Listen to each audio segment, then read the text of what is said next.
오늘 우리에게 주시는 하나님 말씀은 출애굽기 3장 1절에서 12절 말씀입니다. 모세가 그의 장인 미디안 제사장 이드로의 양 떼를 치더니 그 떼를 광야 서쪽으로 인도하여 하나님의 산 호렙에 이르매 여호와의 사자가 떨기나무 가운데로부터 나오는 불꽃 안에서 그에게 나타나시니라. 그가 보니 떨기나무에 불이 붙었으나 그 떨기나무가 사라지지 아니하는지라. 이에 모세가 이르되 내가 돌이켜 가서 이 큰 광경을 보리라. 떨기나무가 어찌하여 타지 아니하는고 하니 그때 여호와께서 그가 보려고 돌이켜 오는 것을 보신지라. 하나님이 떨기나무 가운데서 그를 불러 이르시되 모세야 모세야 하시매 그가 이르되 내가 여기 있나이다. 하나님이 이르시되 이리로 가까이 오지 말라. 내가 선 곳은 거룩한 땅이니 내 발에서 신을 벗으라. 또 이르시되 나는 내 조상의 하나님이니 아브라함의 하나님, 이삭의 하나님, 야곱의 하나님이니라. 모세가 하나님 배웠기를 두려워하여 얼굴을 가리매 여호와께서 이르시되 내가 애굽에 있는 내 백성의 고통을 분명히 보고 그들이 그들의 감독자로 말미암아 부르짖음을 듣고 그 근심을 알고 내가 내려가서 그들을 애굽의 손에서 건져내고 그들을 그 땅에서 인도하여 아름답고 광대한 땅, 젖과 꿀이 흐르는 땅, 곧 가나안 족속, 헷 족속, 아모리 족속, 브리스 족속, 히위 족속, 여부스 족속의 지방에 데려가려 하노라. 이제 가라. 이스라엘 자손의 부르짖음이 내게 달하고 애굽 사람이 그들을 괴롭히는 학대도 내가 보았으니 이제 내가 너를 바로에게 보내어 너에게 내 백성 이스라엘 자손을 애굽에서 인도하여 내게 하리라. 모세가 하나님께 아뢰되 내가 누구이기에 바로에게 가며 이스라엘 자손을 애굽에서 인도하여 내리이까. 하나님이 이르시되 내가 반드시 너와 함께 있으리라. 내가 그 백성을 애굽에서 인도하여 낸 후에 너희가 이 산에서 하나님을 섬기리니 이것이 내가 너를 보낸 증거니라.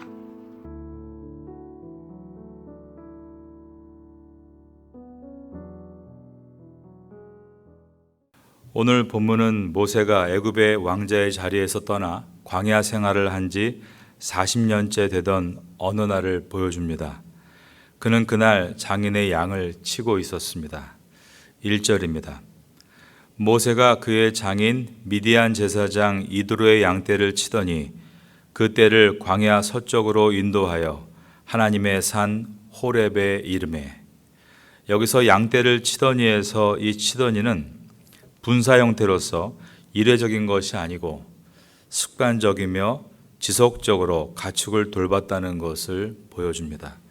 이 긴 시간은 모세 자신에게는 아무 의미를 부여할 수 없는, 우리가 헬라어로 크로노스라고 하는데요, 그저 객관적으로 가는 시간이었을 것입니다.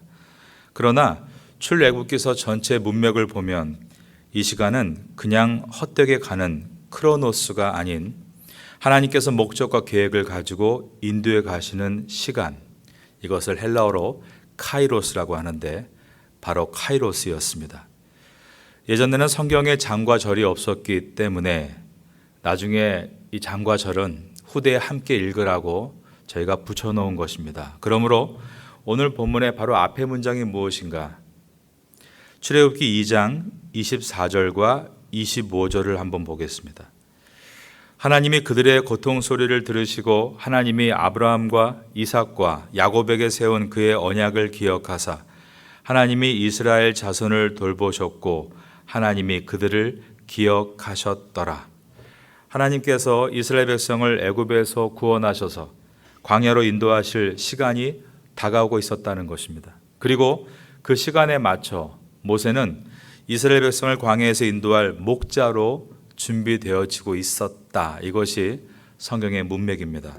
모세가 200만이 넘는 이스라엘 백성을 광야에서 인도해내기 위해 먼저 광야에서 훈련받고 있었던 것처럼 우리도 하나님의 영광을 위해서 어쩌면 어떤 훈련을 받고 있는 것이 아닐까 자신을 돌아보게 할 수 있는 말씀이 출애굽기서입니다.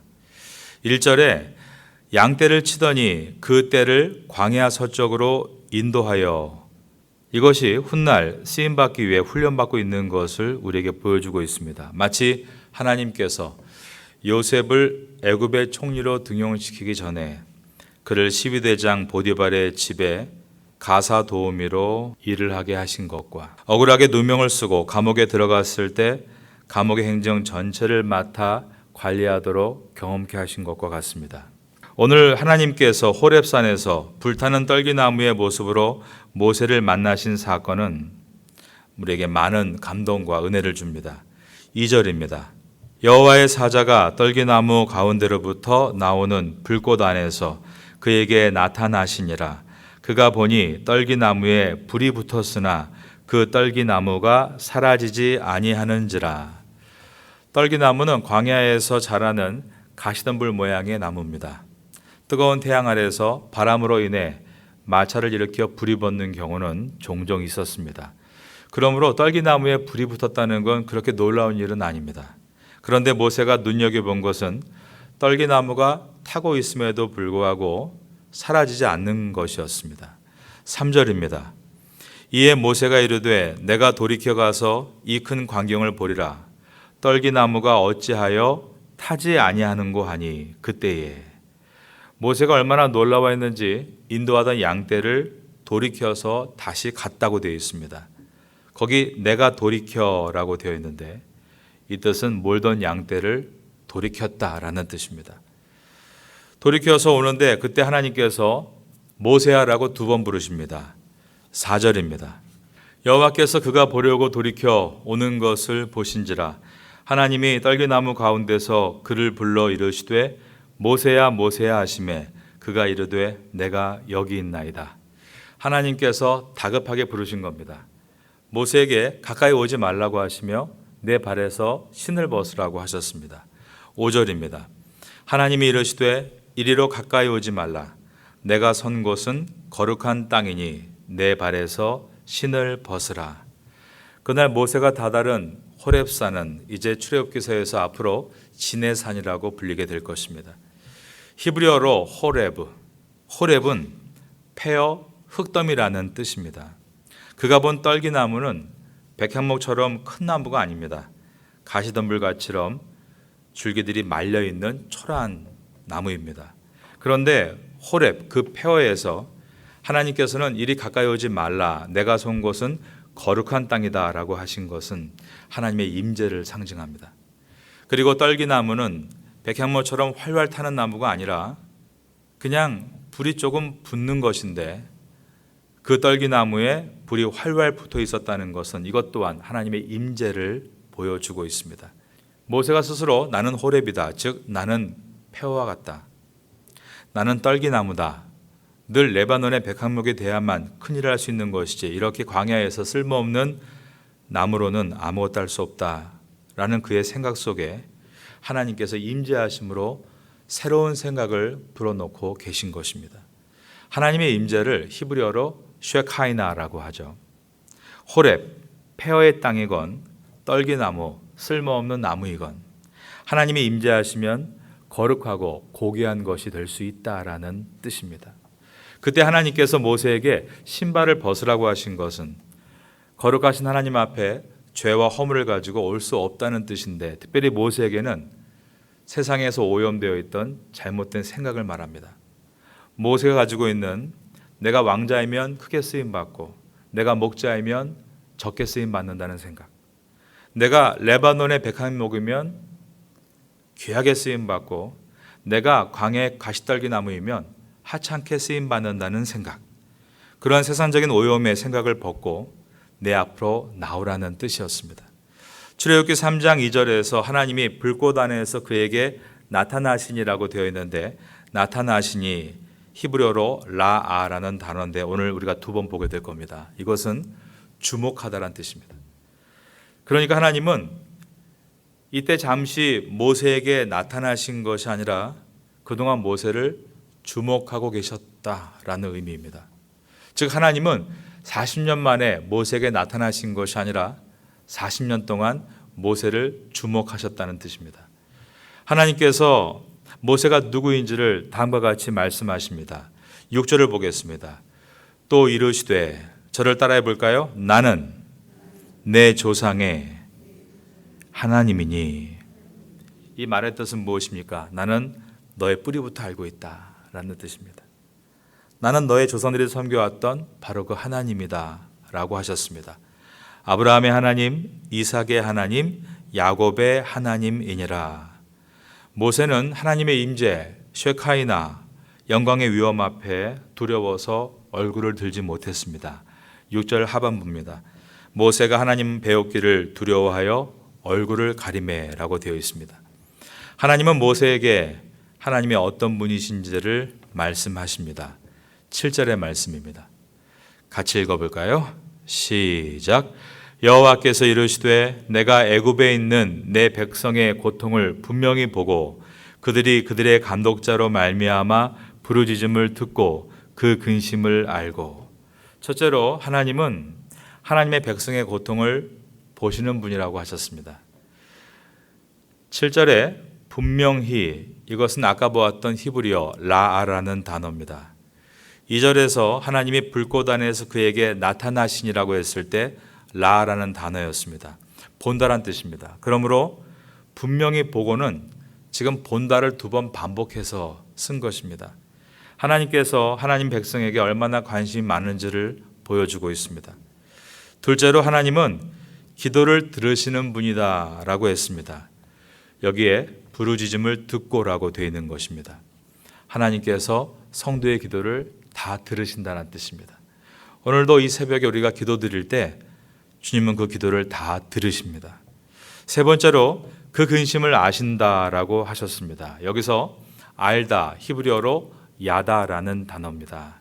이 알은 체험으로 안다는 뜻으로 뼈저린 체험을 통해 아는 것, 그래서 뼈저리게 느낀다라는 뜻입니다. 예수님께서 인간의 모든 고통을 채우라시고 인간을 아신 것과 같은 뜻입니다. 이제 하나님은 모세에게 당신의 계획을 말씀하십니다. 3장 8절입니다.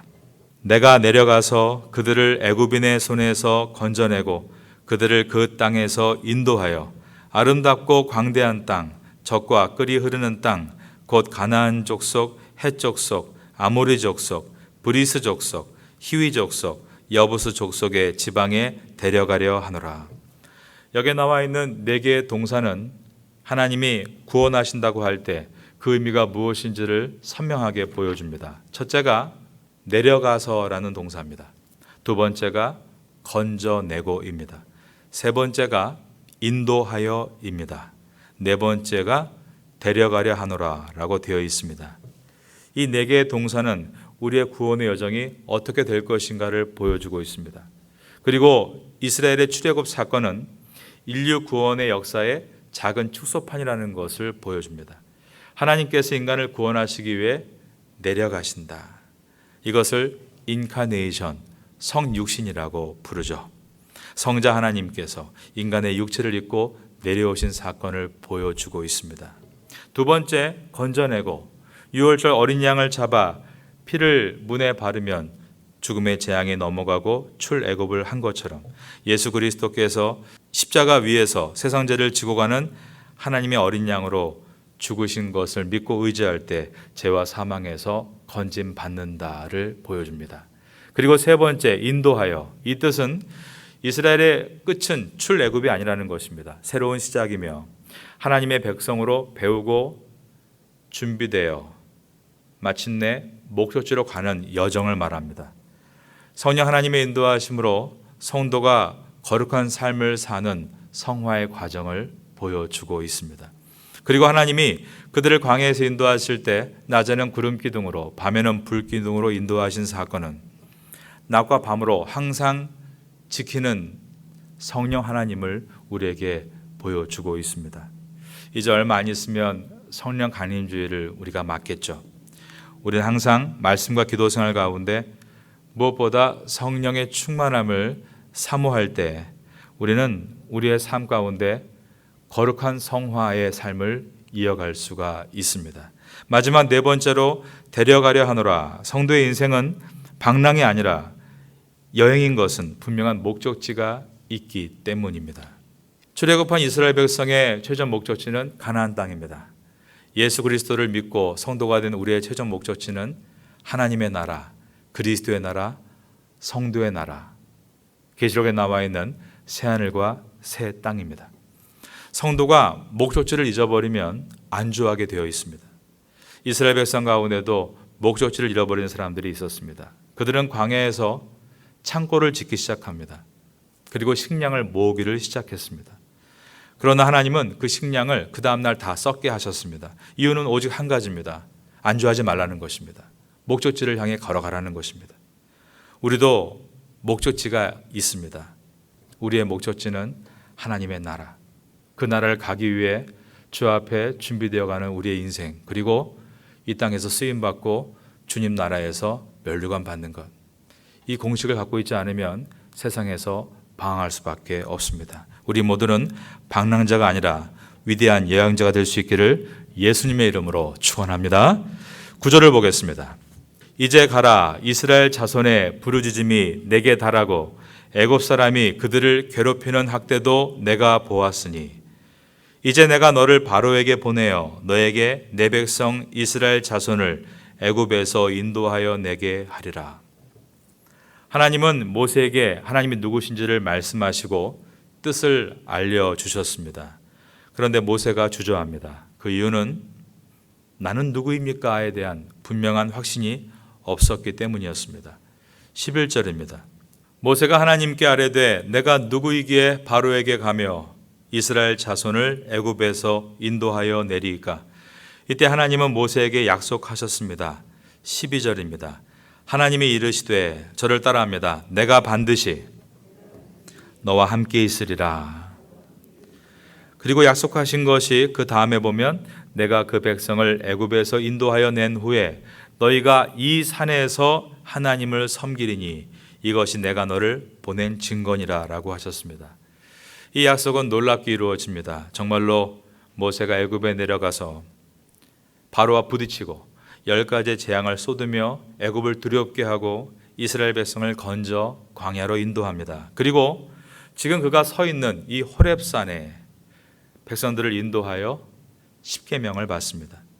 모세는 구약 시대에 예수 그리스도의 모형 같은 존재로 쓰임 받았던 사람입니다. 우리가 왜 출애굽기서를 묵상합니까? 우리는 그리스도인입니다. 그리스도인이란 그리스도의 사람이란 뜻이고 좀 더 구체적으로 말한다면 작은 예수라는 뜻입니다. 그러므로 우리도 모세와 같이 예수 그리스도의 모형과 같은 존재로 이 땅에서 쓰임 받으라고 부름받은 것입니다. 우리가 서 있는 땅이 폐와 같은 호렙이라 할지라도 내가 지금 걷고 있는 내 인생길이 내가 스스로 볼 때 떨기나무와 같이 부족하고 초라해 보인다 할지라도 하나님은 우리 모두에게 우리를 인도하신다는 것을 오늘 본문은 말씀하고 있고 우리를 위로하고 있습니다.